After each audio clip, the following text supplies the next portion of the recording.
One of the techniques you'll read about in the book is called 100%. It's about how champion teachers get 100% of students to do what they ask 100% of the time. That may sound like a recipe for conflict, but when you watch champions at work, you'll see that it's all about finesse. First, like Colleen Driggs, champions use the least invasive form of intervention. The idea is to avoid breaking the thread of instruction.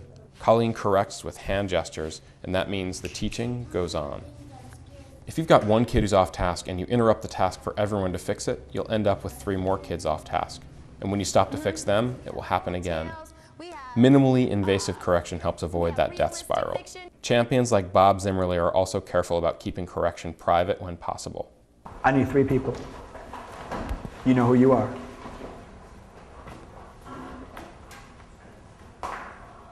I need 2 people.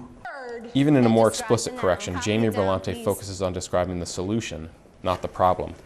And she makes her correction an exercise in purpose. The problem is the student's not getting the answer right, not power. But like all 100% teachers, she's consistent about correcting every time she can. And then when I ask you a question, you didn't have the answer. That tells me you need to work harder if you're going to get the right answer. Your eyes should be on the speaker at all times. Even with all this finesse, you can't always keep your correction of an off-task student private.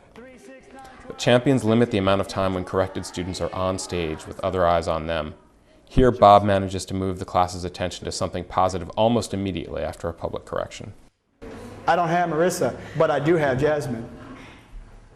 All of which gets you to the point where you can move your students from behave to believe to achieve. I can bring it to you, but I can't give it to you. You got to reach for it. If they were free at Toys R Us, you'd reach, you'd step.